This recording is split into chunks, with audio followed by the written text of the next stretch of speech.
भी प्रेम प्रकाश जेल में है।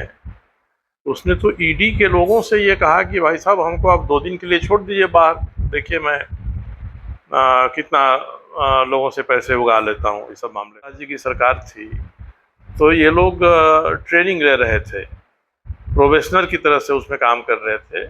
हेमंत सोरेन जी की सरकार में इनकी नियुक्ति हो गई, भले ही इन्होंने नियुक्ति नीति अभी तक न बनाया, मगर ऐसे 2-4 लोगों की नियुक्ति हो गई है कि आज की डेट में माननीय मुख्यमंत्री जी को भी ये पता नहीं है कि उनकी सरकार में कहाँ क्या हो रहा है।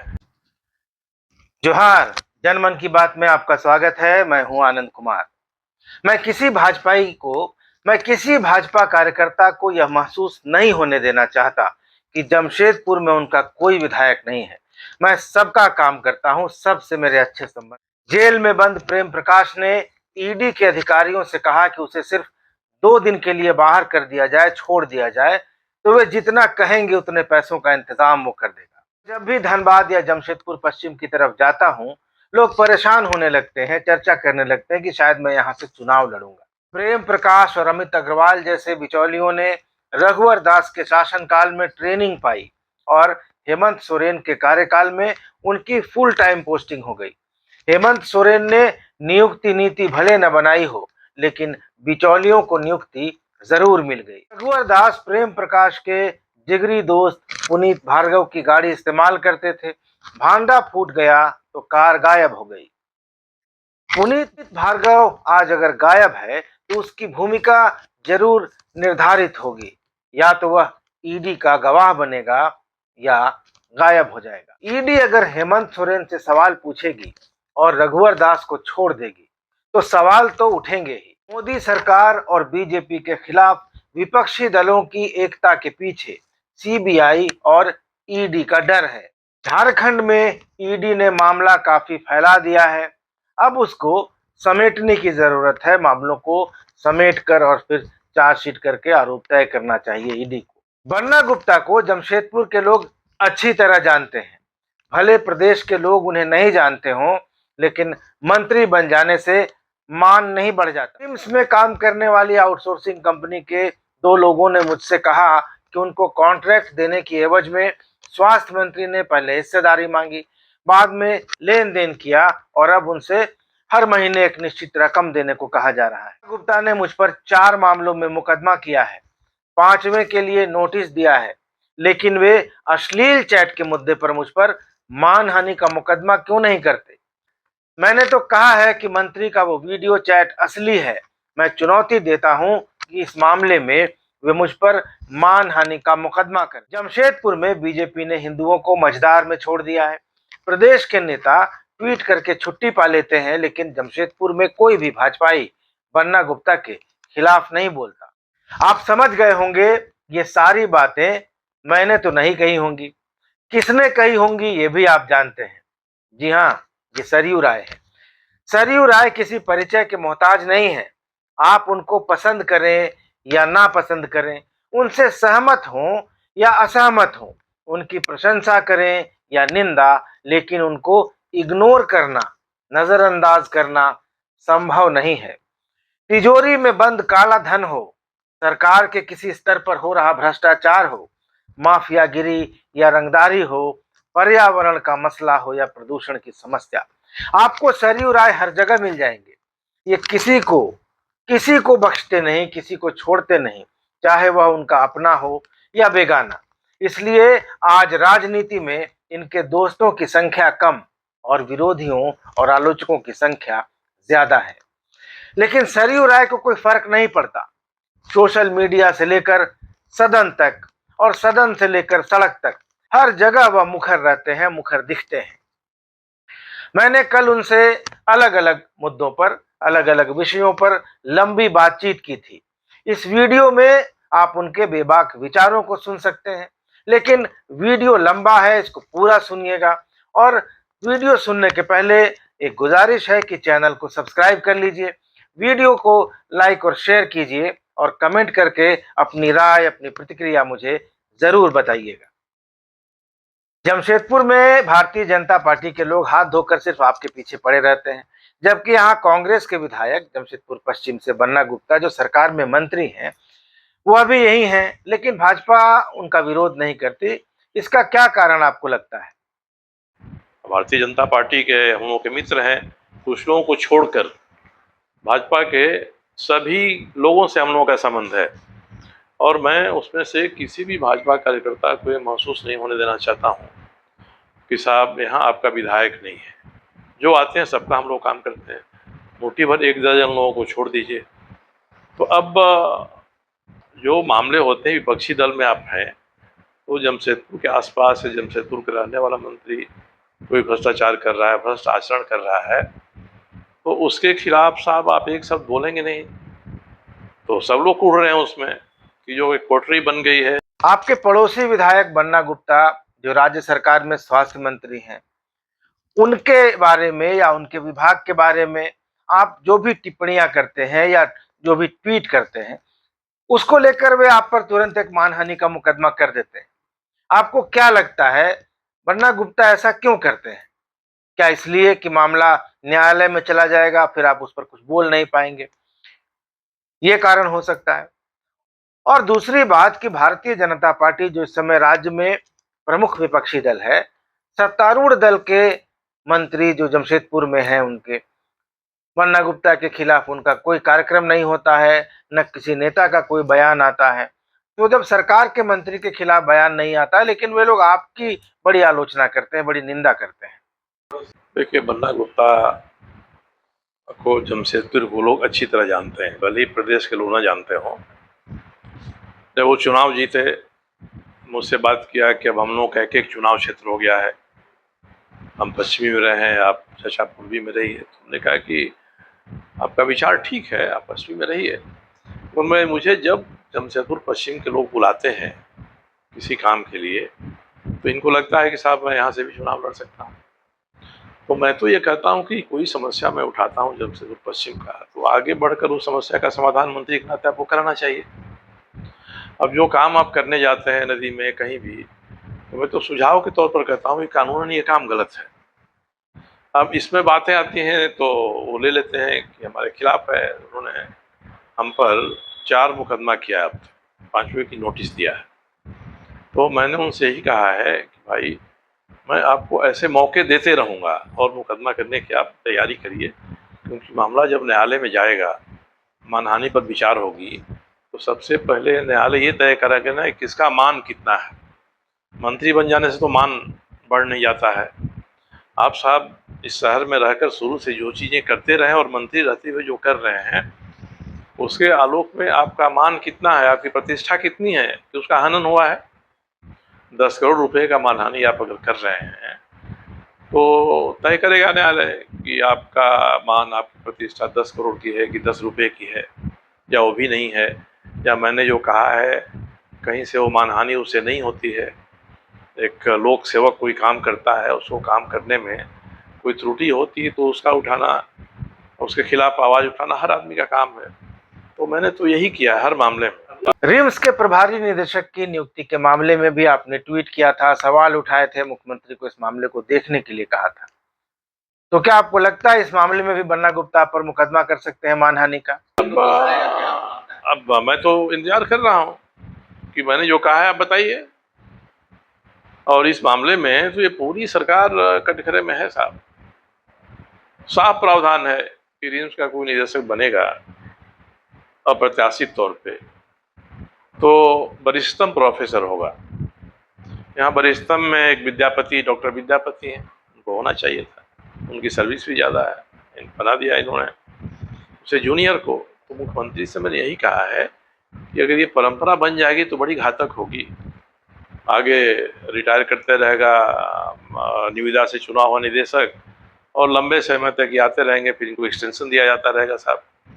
ये चीज़ें ठीक नहीं हैं। और कामेश्वर प्रसाद ने तो व्याप्ता नोटिस दिया, 3 महीने की नोटिस देनी होती है अगर आप छोड़ना चाहते हैं तो 3 महीना में आप विज्ञापन निकाल के बहाली तो कर सकते थे किसी जो व्यक्ति की जो रिम्स के स्टैट्यूट में है। आपने किया नहीं, किया तो आपने कर दिया, उल्टा कर दिया। तो अब इस पर तो मैं कह रहा हूँ कि इसमें तो इनका व्यक्तिगत इंटरेस्ट है, व्यक्तिगत हित है। और मैं तो आज से लेके और जब तक नया निदेशक नहीं नियुक्त होता है 6 महीने तक, हम लोग रिम्स पर निगाह रखेंगे कि रिम्स में किसका कितना पेमेंट बकाया है और किसका भुगतान नहीं हो रहा है, किसका हो रहा है। मेरे पास तो वहाँ से रिम्स में आउटसोर्सिंग में काम करने वाले 2 लोग आए कि साहब हम लोग निविदा पर चुने गए। जब निविदा हमारी हुई तो मंत्री ने फाइल अपने पास मंगा लिया अध्यक्ष के नाते रिम्स के, और 6 महीना तक रखा और 6 महीना में बार्गेनिंग किया कि साहब हमको इतनी हिस्सेदारी दे दीजिए, इसमें 10% दे दीजिए। उन्होंने कहा कि 10%, हमारा तो 5% फायदे पर पूरा स्कीम ही आपको कैसे दे देंगे। हाँ, तो फिर लेन देन हुआ। अब एक बार छोटा मोटा लेन देन हो गया, जिससे मांगा उतना देने के लिए तैयार नहीं है, तो लेन देन हुआ, कम पर हुआ। अब फिर उस पर दबाव डाला जा रहा है, हर महीने आपको कुछ ना कुछ करना पड़ेगा। ये वो लोग आए हैं, हो सकता है कि वो लोग खड़ा नहीं हो हमारे पक्ष में, मगर परिस्थिति जन्य इतने साक्ष्य हैं कि ये सारी चीजें साबित हो जाएंगी। ये बयान है। इसीलिए तो मानहानि का मुकदमा नहीं होता, ज्यादा ना बोले। नहीं, ये हो सकता है कि ज्यादा ना बोले। उनको लगता है कि मानहानि का मुकदमा करने से आदमी चूक हो जाएगा। तो हम लोग तो जो विषय उठाते हैं वो ठोक छिटा के उठाते हैं, उसमें से कोई गलत नहीं होता है। मैं तो उनको चुनौती देता हूँ कि उन्होंने तो बढ़ चढ़कर ये कहा कि आपका एक अश्लील बात करते हुए एक महिला के साथ वीडियो हुआ है। इस बात को मैंने जोर शोर से उठाया, उन्होंने भी मेरे खिलाफ प्रेस कॉन्फ्रेंस तक कर दिया इसके बारे में, मगर आज तक इस मुद्दे पर वो मानहानि का मुकदमा नहीं कर रहे हैं, क्योंकि वो वीडियो 100% सही है और स्क्रीन रिकॉर्डिंग है जिस महिला से वो बात कर रहे हैं। तो हम तो चुनौती देते हैं कि इस मामले में आप करिए ना हमारे खिलाफ में। और इस बारे में तो उन्होंने खुद ही FIR किया हुआ है, FIR किया है और कहा है कि दोषी हैं लोग, और इन लोगों ने हमारा वीडियो नकली बना के कर दिया है। तो मैं तो कह रहा हूँ वो सही है, इस मामले में तो उनकी हिम्मत नहीं हो रही है करने की। तो ऐसे मुद्दों को मैं चाहता हूँ कि ये हम लोग कोई आलोचना करते हैं उसको सुझाव के रूप में उनको लेना चाहिए। आपको अपने विभाग को ठीक करना चाहिए, मगर इसके बदले में आप सोचिएगा कि हम मानहानि का मुकदमा कर देंगे, तो वो लड़ेंगे। अंतहीन मुकदमा करिए, अंतहीन लड़ाई रहेगी। सरकार ने एक अलग MLA कोर्ट ही बना दिया इसके लिए, वहाँ पर लड़ाई होती रहेगी। अब बात यही आती है कि इतनी चीज़ें होती हैं, रिम्स में निदेशक गलत तरीके से बना दिए गए, भारतीय जनता पार्टी के प्रदेश के नेता एक ट्वीट करके अपना काम तमाम कर लेते हैं, और जमशेदपुर के लोग तो इसके खिलाफ आवाज़ भी नहीं उठाते हैं किसी मामले के खिलाफ। नदी में जो उन्होंने किया तो क्लियर हो गया है कि वो जो कर रहे थे गलती कर रहे थे।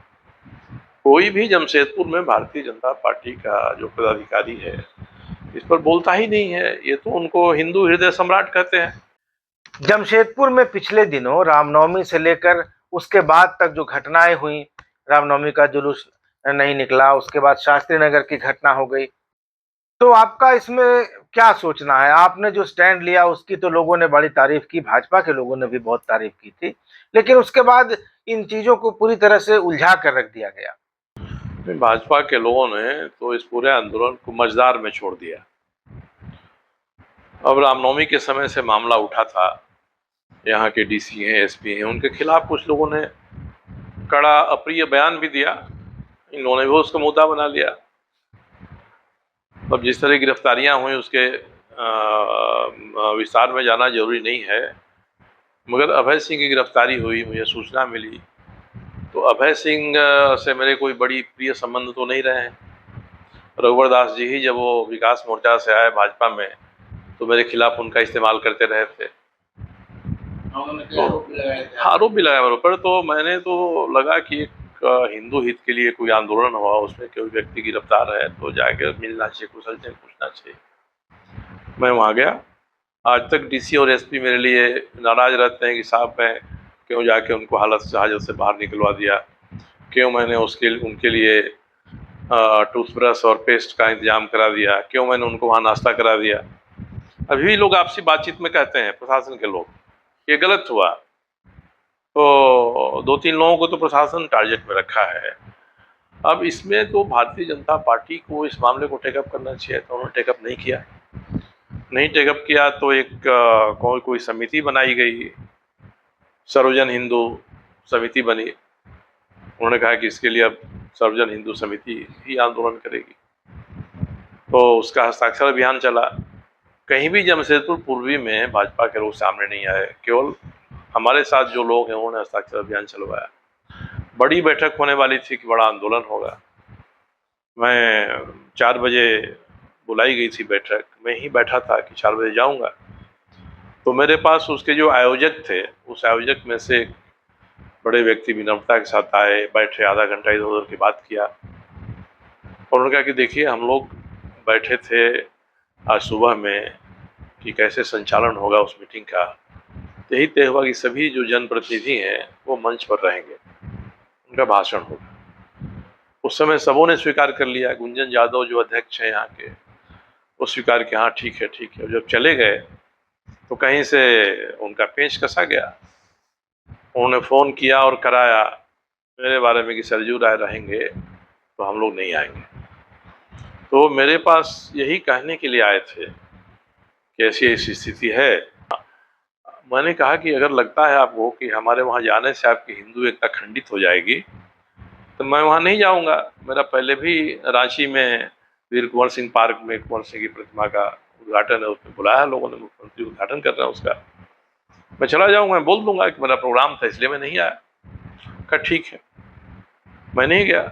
मगर मीटिंग में यहीं हमारे जो समर्थक थे वो सब यहाँ इकट्ठा होके ही सब लोग 150 की संख्या में वहाँ पहुँचे। तो वहाँ जो भारतीय जनता पार्टी का ऑफिशियल संगठन है, रघुवर दास जी के लोग हैं, उन्होंने आवाज उठा दिया कि साहब इनके ये लोग रहेंगे तो हम लोग नहीं रहे बैठक। उन्होंने बैकआउट किया बैठक का। ये अलग बात है कि 10-15 लोग ही बाहर गए, बाकी भाजपा के जो सीनियर कार्यकर्ता थे सब वहाँ बैठे रहे। तो ये हुआ।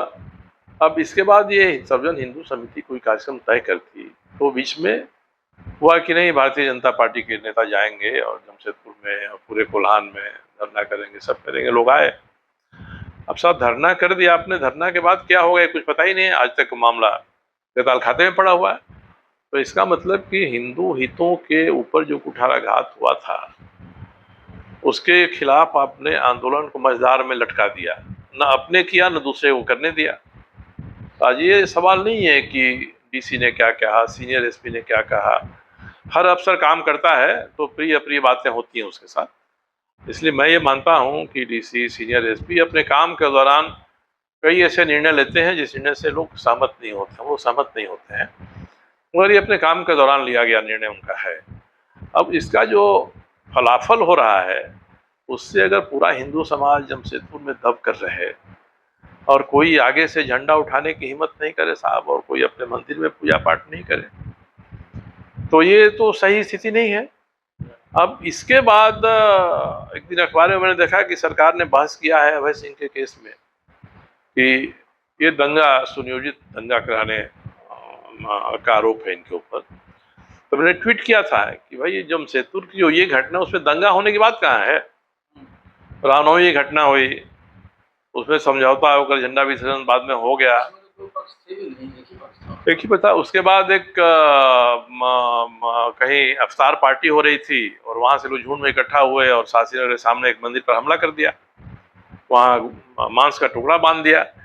ये सब जो चीजें हुई और बाद में पुलिस ने ही उनकी पिटाई की। बाद में पुलिस जब आई तो जो मुस्लिम समुदाय के लोग थे उनकी पिटाई पुलिस ने ही किया, खदेड़ दिया, मस्जिद से निकाल के लोगों को पीटा। ये सब हुआ, कोई हिंदू तो था ही नहीं इसमें।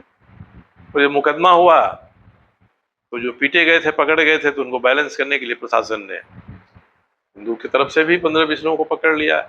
जो ज्ञापन देने गए थे एसपी को पकड़ लिया। संख्या दिखानी है साहब कि हिंदू भी पकड़ा हमने 15। तो इस तरह से जो राजनीतिक खेल हो रहा है, और इस राजनीतिक खेल पर भारतीय जनता पार्टी जो हिंदू हितों का झंडा बरदार मानती है अपने आप को, वो चुप रहती है। क्योंकि अभय सिंह ने या अजय गुप्ता ने या कई लोगों ने विश्व हिंदू परिषद में आरोप यही लगाया था कि यहाँ मंत्री हैं बन्ना गुप्ता, उनके उकसावे पर ही ये सब हुआ है। और जो पकड़े गए थे उसमें से 1 दर्जन लोगों को उन्होंने छुड़वा दिया थाना से उसी रात में। एक तो यहाँ मंगल सिंह क्लब के लोग का है एक लड़का, वो एक कौन गुप्ता है उसके साथ उधर घूम रहा था, और जो गुप्ता था उसके पास रिवाल्वर था। पुलिस ने दोनों को पकड़ा, थाना ला के इसको चालान कर दिया और उसको छोड़ दिया क्योंकि बन्ना गुप्ता ने पैरवी किया। जब ये बात कह रहे हैं अभय सिंह या दूसरे लोग, और इसके बाद भी भारतीय जनता पार्टी के जो शख्सियत वाले लोग यहाँ पर हैं वो इस मामले में चुप है। तो धर्मांतरण दिखाई देता है संथाल परगना में। हाँ, वहाँ दिखाई पड़ता है,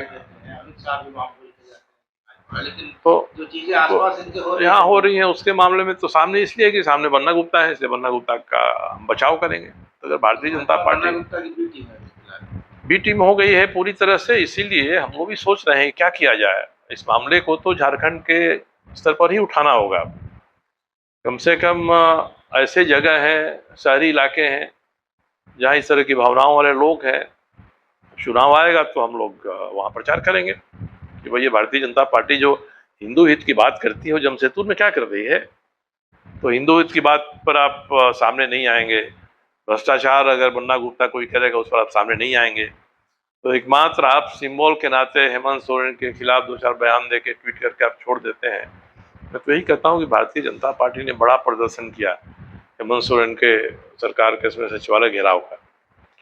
उसके बाद अखबारों में क्या छपा, आंसू कैसे गोले छोड़े गए, वाटर कैनन छोड़ा गया, इतने घायल हुए, इतने पकड़े गए। मगर जो आपके मुद्दे थे 5-10 मुद्दे भी तो आने चाहिए थे ना कि हेमंत सोरेन की सरकार को घेरने के लिए हमने इस मुद्दे पर प्रदर्शन किया था। वो मुद्दे तो सामने नहीं आया ऐसा, क्योंकि उन मुद्दों पर आपका एकमत नहीं है, एका नहीं है। जो आपके राष्ट्रीय स्तर के नेता हैं वो प्रदेश स्तर के नेताओं का पैर खींचते रहते हैं, कोई निर्णय नहीं होने देते हैं। इस दुविधा में भारतीय जनता पार्टी पड़ी हुई है। अभी उनका काम है वो संभालें, नहीं संभाल लेंगे तो हम लोग तो एक व्यक्ति के नाते, एक समूह के नाते इस बात को जनता के सामने तो रखेंगे। साहब जमशेदपुर में भ्रष्टाचार हो रहा है उसके मुद्दे पर आप चुप हैं, और हिंदू हित पर घातक प्रहार हो रहा है उस पर आप चुप हैं। तो आप करना क्या चाहते हैं आखिर? ये बातें सामने आएंगी, और जो भ्रष्टाचार के बड़े मुद्दे हैं जिनकी जांच ईडी शुरू करती है तो पहुंच जाती है पिछले सरकार की तरह। तो इस पर तो इनको अपना विचार आगे रखना होगा, नहीं तो ये सवाल तो उठेंगे। हम लोग तो इन बातों को उठाएंगे। कम से कम 9 मामलों में तो पुख्ता सबूत हम लोग के पास है। 9 घोटालों में ईडी ने जो भी कार्रवाई किया उसकी सब जड़ें रघुवर दास जी की सरकार में पाई गई। आप जब भी धनबाद जाते हैं उसके बाद यह चर्चा होने लगती है कि आप वहां से लोकसभा का चुनाव लड़ सकते हैं। इसीलिए कल प्रोग्राम था, मैं नहीं गया। मैंने कहा कि भाई मैं धनबाद आता हूँ, तो धनबाद जाते हैं। धनबाद में दामोदर बचाओ आंदोलन से लेके और कोयला का अवैध खनन होता है, इस पर हम बोलते रहते हैं। वहाँ भी भाजपा का कोई नेता कोयला के अवैध खनन पर नहीं बोलता है। एक आप पूरे साल भर में दिखा दीजिए, वहाँ सांसद है, वहाँ विधायक है, सब लोग उठाते रहे। वहाँ का संगठन है, ये कोई मामला नहीं। मैं जाता हूँ तो मैं इस मामले को उठाता हूँ, तो लोगों को लगता है कि मैं यहाँ एक वैकल्पिक उम्मीदवार हो सकता हूँ, तो इसलिए लोग कहते हैं। अब ये तो डाढ़े कटहर ओठे तेल वाली बात है। मतलब हम लोग भाजपा में है नहीं, भाजपा की कोई रुचि नहीं है, तो ये एक इंडिपेंडेंट के नाते तो 100 बार सोचना पड़ेगा कि धनबाद से आदमी निर्दलीय चुनाव लड़े, क्योंकि बड़ा क्षेत्र है, इतना संसाधन इस सब का जुगाड़ करना मुश्किल है। तो इसीलिए वहाँ के लोग अपनी प्रतिक्रिया व्यक्त करते हैं, अखबारों में आता है, तो भाजपा के लोग वहाँ भी चिढ़ते हैं जैसे यहाँ लोग चिढ़ते हैं। ये दोनों ही स्थान ऐसे हो गए हैं जहाँ भारतीय जनता पार्टी के लोगों को लगता है कि मैं ही मेरा ही विपक्ष के नाते वो लोग विरोध कर रहे हैं सरकार के बारे, मंत्रियों के बारे। तो कहा कि बन्ना गुप्ता तो धनबाद जिला के प्रभारी हैं, और वहाँ तो मैं गया था, वहाँ जो नया अस्पताल का नया नाम हो गया है, पहले ये पहले पाटलिपुत्रा था, तो वहाँ के तो सुपरिटेंडेंट हमसे कह रहे थे कि साहब हम लोग बहुत परेशान हैं, कैसे चलेगी ये स्थिति। देखने भी मैं गया था 2 आदमी को 2 बार, सब डॉक्टर यही बोल रहा है।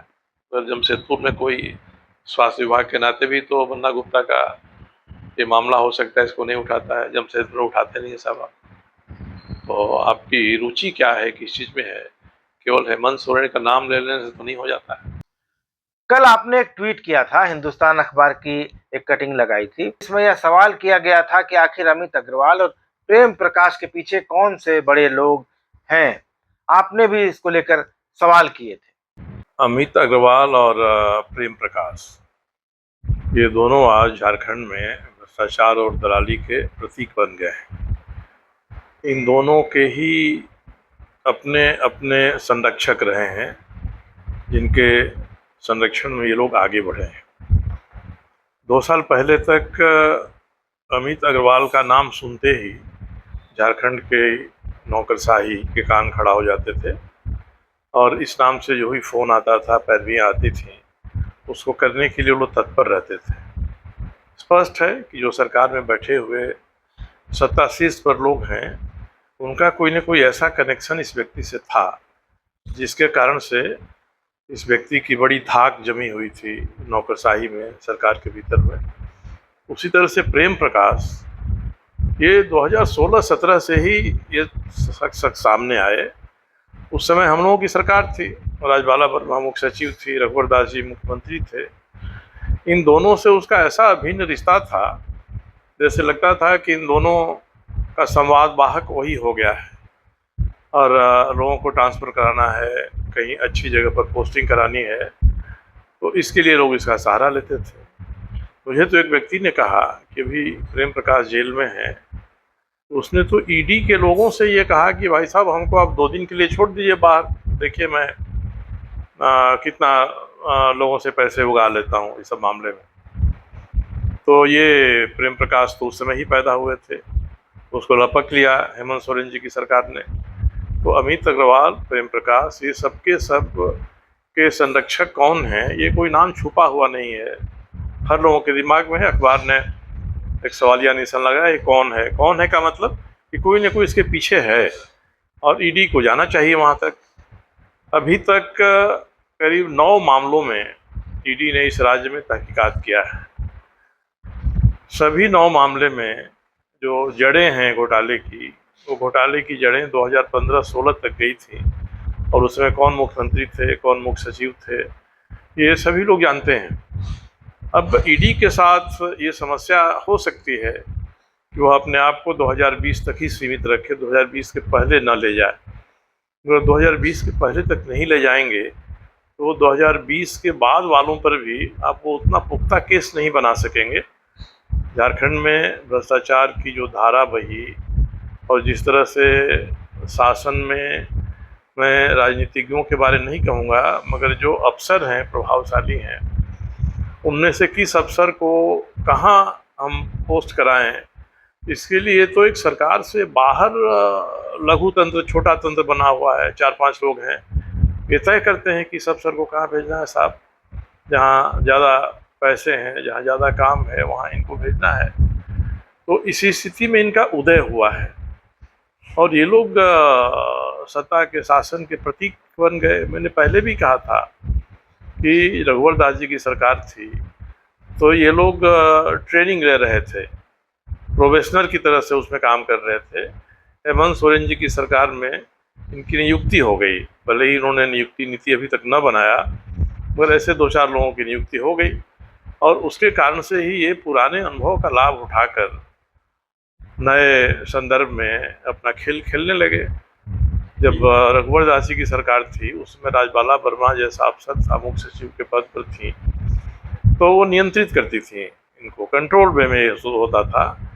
अब हेमंत जी की सरकार में तो सब बेलगाम हो गए, किसी को पता नहीं है। और मुझे लगता है कि आज की डेट में माननीय मुख्यमंत्री जी को भी ये पता नहीं है कि उनकी सरकार में कहाँ क्या हो रहा है और उनके नाम पर कौन लोग क्या खेल कहाँ खेल रहे हैं।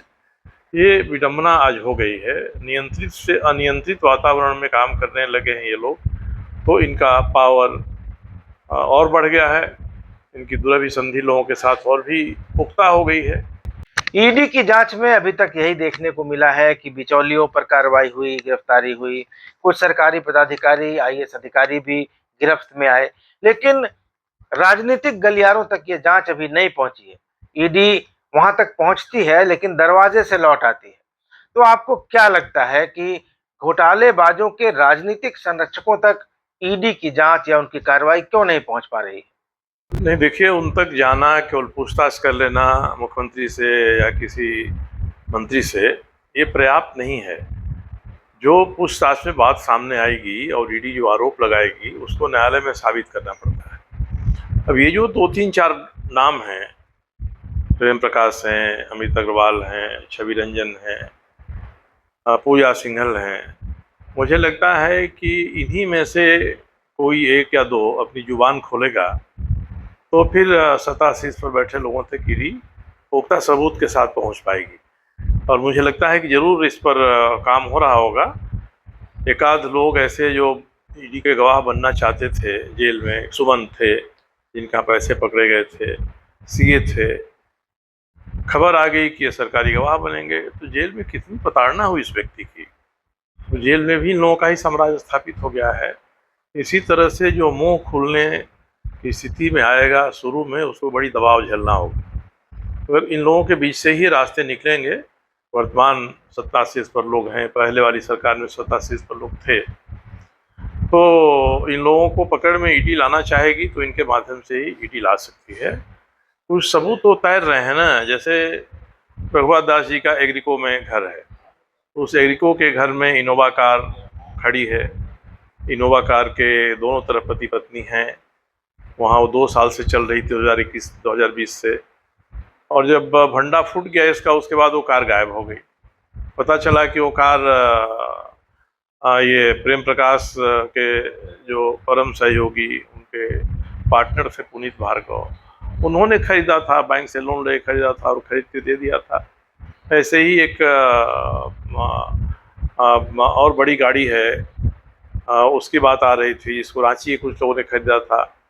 और कई कई जगह अपने प्रोग्राम में, कार्यक्रम में प्रभुदास जी उस गाड़ी का इस्तेमाल करते थे। प्रेम प्रकाश के मित्र पुनीत भार्गव पूरी तरह सीन से गायब है, जबकि ईडी ने छवि रंजन को रिमांड पर लेने के लिए अदालत में जो आवेदन दिया था, उसमें जिस जमीन का जिक्र था, चेशायर होम रोड बरियातू की जमीन का, जिसके बारे में कहा गया था कि छवि रंजन को मैनेज किया गया था, उनको गोवा ट्रिप दी गई थी विष्णु अग्रवाल की तरफ से, वो जमीन पुनीत भार्गव से ही ट्रांसफर होकर गई थी विष्णु अग्रवाल के पास। तो लेकिन उनका नाम नहीं आ रहा है। रघुवर दास के पास जो इनोवा कार थी, वो पुनीत भार्गव के नाम से खरीदी गई थी।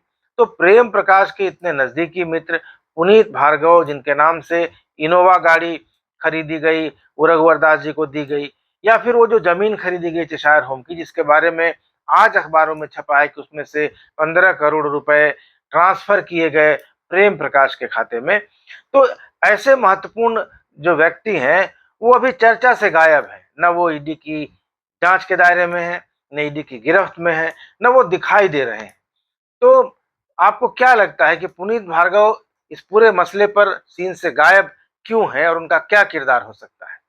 पुनीत अगर सीन से गायब है तो इसके भीतर का अर्थ खोजा जाना चाहिए कि वह अनायास गायब नहीं है। तो बहुत दिनों से सीन से गायब है, तो कोई ना कोई उनकी भूमिका तो निर्धारित होगी।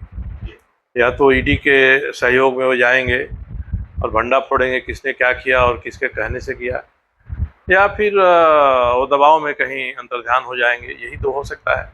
जिसकी पुनीत भार्गव ने ज़मीन खरीदा, अभी उसमें उसके बारे में पूछताछ हो रही है विष्णु अग्रवाल से, फिर समय लिया इन लोगों ने, और इस मामले के भी तह तक जाना चाहती है। इसी तरह से इस मामले से पुनीत भार्गव का नाम बिल्कुल मुझे लगता है हटाना तो इनके लिए संभव नहीं है। पुनीत भार्गव हो सकता है गवाह बन जाए, ईडी के गवाह बन जाएंगे तो बहुत सारी चीज़ों को बताएंगे।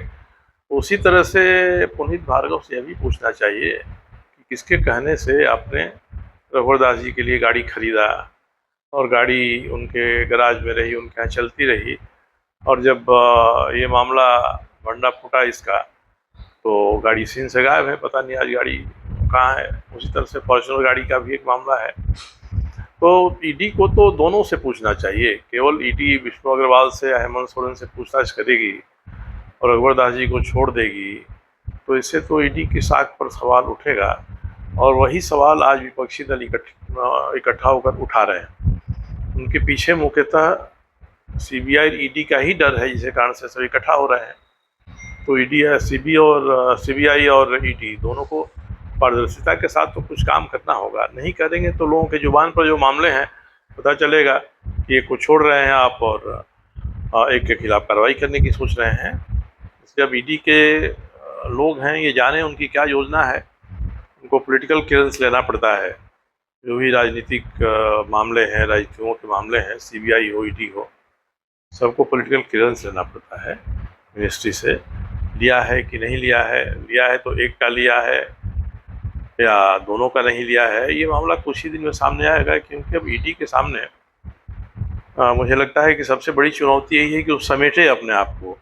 इतना उन्होंने फैला दिया है, इतनी जगहों पर रेड करके, इतने सबूत इकट्ठा करके, और उसको समेट कर चार्जशीट में डालना और चार्जशीट में जो तथ्य हैं, आरोप हैं, उनको संपुष्ट करना न्यायालय के सामने, ये बड़ी चुनौती है। एक से एक घाघ कपिल सिब्बल जैसे वकील हैं जो तिल का ताड़ बना देते हैं, राई को पहाड़ बना देते हैं। ऐसे लोगों का से सामना होगा ईडी का। तो ईडी के सामने यही चुनौती है कि अपने आरोपों के लिए पुख्ता सबूत इकट्ठा करे। और मुझे लगता है कि ईडी के पास पुख्ता सबूत है। किसी को पकड़ती है, किसी को छोड़ती है। यही हो सकता है किसका पॉलिटिकल क्लियरेंस मिलता है, किसका पॉलिटिकल क्लियरेंस ईडी को कार्रवाई करने के लिए नहीं मिलता है। तो देखा आपने, सरयू राय इन सभी मुद्दों पर अपनी बेबाक राय रखते हैं, लेकिन वो थोड़े निराश भी दिखाई देते हैं, क्योंकि भ्रष्टाचार के मामलों को लेकर जिनको उठाते आ रहे हैं, सरकार में रहते हुए भी उठा रहे थे, सरकार के बाहर अब रह के उठा रहे हैं, रघुवर दास की सरकार हो या हेमंत सोरेन की सरकार, वो सरकारों की तरफ से भ्रष्टाचार के खिलाफ किसी कार्रवाई को लेकर नाउम्मीद से दिखाई देते हैं। तो ये तो सरयू राय के साथ बातचीत का पहला वीडियो था। अगला वीडियो मैं दिखाऊंगा जिसमें सरयू राय उन कारणों का खुलासा कर रहे हैं कि जिस क्षेत्र से अभी वो विधायक हैं, जमशेदपुर पूर्वी से, वहां 25 साल यानी 5 टर्म रघुवर दास विधायक रहे, लगातार 5 टर्म, और इस दौरान वे नगर विकास मंत्री रहे, वित्त मंत्री भी रहे, श्रम मंत्री भी रहे, उप मुख्यमंत्री भी रहे और 5 साल मुख्यमंत्री भी रहे। और उनके क्षेत्र में मालिकाना का मुद्दा हो, मोहर्दा जलापूर्ति योजना का मुद्दा हो, या फिर नगर निगम सफाई का मुद्दा हो, और रघुवर दास अब जो हारने के बाद समस्याएं उठा रहे हैं, अपने क्षेत्र की जन समस्याओं को लेकर टाटा स्टील के एमडी को पत्र लिख रहे हैं, इन सारे मुद्दों पर बात करेंगे। और बीजेपी के लोग जो आरोप लगाते हैं कि सरयू राय 3.5 सालों में कुछ नहीं कर पाए अपने विधानसभा क्षेत्र की बेहतरी के लिए, विकास के लिए, तो इन पर जानेंगे कि सरयू राय इन सारे मुद्दों पर क्या प्रतिक्रिया देते हैं, क्या जवाब देते हैं। तो इंतजार कीजिए इस वीडियो के अगले एपिसोड का। तो मिलेंगे फिर अगले वीडियो में, तब तक इजाजत दीजिए। धन्यवाद, नमस्कार।